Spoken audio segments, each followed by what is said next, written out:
vago un po'. E siccome sei molto lontano, più forte ti scriverò. Da quando sei partito c'è una grossa novità. L'amore che è finito ormai, ma qualcosa ancora qui non va.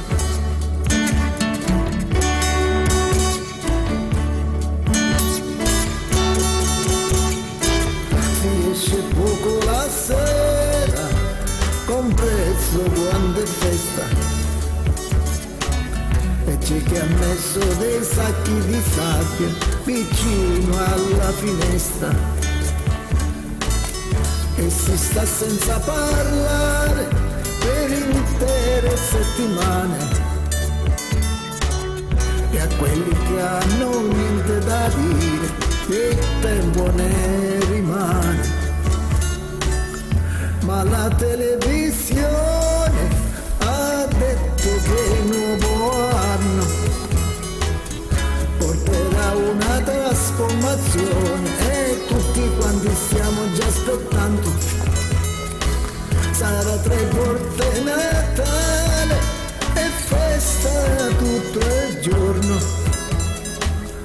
Ogni Cristo scenderà dalla croce, anche gli uccelli faranno ritorno. Ci sarà da mangiare e luce tutto l'anno. Anche i muti potranno parlare, mentre i sordi già lo fanno.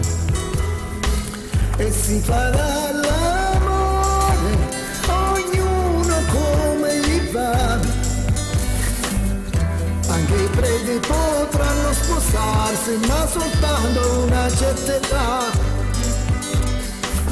E senza grandi disturbi qualcuno sparirà. Saranno forse i troppi furbi e i cretini di ogni età.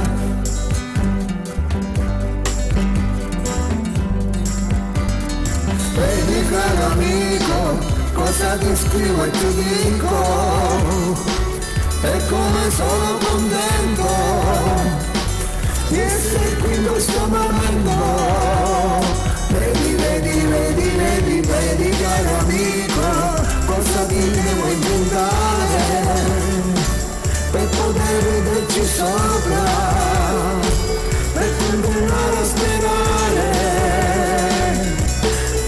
E se quest'anno puoi passarsi in un istante, vedi caro amico, come diventa importante che in questo istante ci sia anch'io.